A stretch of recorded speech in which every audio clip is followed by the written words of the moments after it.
चलिए दोस्तों, इस वीडियो के अंदर बात करेंगे कि आज अपने इंडियन मार्केट के अंदर जो एक बड़ा फॉल हुआ था, तो निफ्टी 50 एक समय ऐसा लग रहा था कि नए रिकॉर्ड दिन के दौरान बनाती हुई दिखाई दे सकती है।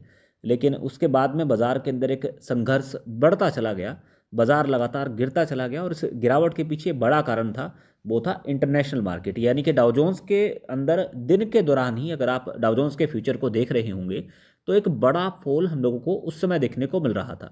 तो यहाँ पर जब डाउ जोन्स के फ्यूचर दिन के दौरान हम लोगों को नेगेटिव होते हुए दिखाई देते हैं, तो नॉर्मल सी बात है, फिर इंडियन मार्केट के अंदर कहीं ना कहीं प्रॉफिट बुकिंग जैसी स्थिति बनी जाती है।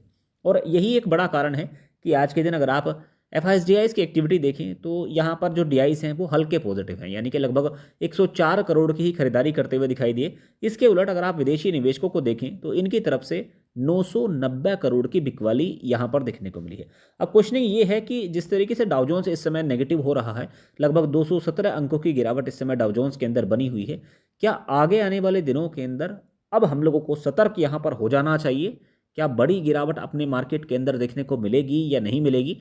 देखिए, इस समय जो डाउ जोन्स के अंदर करेक्शन हुआ, उस करेक्शन के पीछे बड़े कारण थे, क्योंकि काफ़ी सारे लोग यहाँ पर पॉजिटिव आस लगाए हुए बैठे थे कि आगे आने वाले समय के अंदर वहाँ पर ब्याज दरों में हम लोगों को कटौती देखने को मिलेगी। तो वहाँ पर तेजी के पीछे जो पहला बड़ा कारण था वो ब्याज दरों के अंदर कटौती ही थी। तो अभी वो जो कटौती है वो मार्च तक हम लोगों को होती हुई दिखाई देगी। तो पहली अगर कटौती के संकेत मिले तो मार्च के अंदर हो सकते हैं। लेकिन उससे पहले क्या हुआ कि वहाँ के बाज़ारों के अंदर जो धुआंधार तेजी हुई थी, खास करके अगर आप आईटी सेक्टर को उठाकर देखें, नेस्डैक को देखें, तो बम्पर पैसा काफ़ी सारे निवेशकों का डाउ जोन्स के अंदर बना है, नेस्डैक के अंदर बना है। और पिछले कुछ दिनों से वहाँ पर दोनों के अंदर ही हम लोगों को वीकनेस यहाँ पर देखने को मिल रही थी। तो आज के दिन एक बड़ी गिरावट के पीछे कारण ये भी था कि कुछ एक जो हाई वेटेज वाले स्टॉक हैं जो कि डाउ जोन्स के अंदर, जैसे कि अगर आप अपनी निफ्टी 50 के अंदर देखेंगे तो यहाँ पर आपको एचडीएफसी बैंक देखने को मिल जाएगा, यहाँ पर आपको रिलायंस कंपनी देखने को मिल जाएगी, यहाँ पर आपको टीसीएस देखने को मिल जाएगी।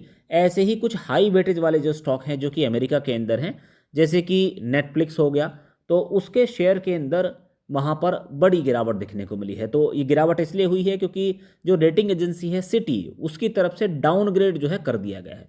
तो अभी उतनी अच्छी खासी परफॉर्मेंस नहीं देखने को मिल सकती है, इस वजह से डाउनग्रेड किया गया, जिसकी वजह से वहाँ पर इस समय प्रेशर बन रहा है। तो अभी यही कहना चाहूँगा कि इस समय अगर आप ग्लोबली माहौल, मूड और माहौल को देख रहे हैं, तो सिर्फ एक ही चीज़ नेगेटिव है कि बाजार बहुत ज़्यादा तेज़ी यहाँ पर दिखा चुके हैं। तो उसको देखते हुए थोड़ा सा सतर्क रहने की आवश्यकता है। अदरवाइज बाजार के अंदर कोई एक ऐसे नेगेटिव संकेत नहीं है। इस समय इंडियन मार्केट जो तैयारी करके चल रहा है वो चल रहा है बजट के लिए, और आगे आने वाले दिनों के अंदर हम लोगों को इलेक्शन भी देखने को मिलेंगे, और साथ ही में दोस्तों काफ़ी सारी कंपनियां अपने नतीजे भी डिक्लेयर करने वाली हैं। तो इन तमाम चीज़ों को देखते हुए बाजार के अंदर बराबर अपना एसआईपी के ऊपर ही फोकस करके चले।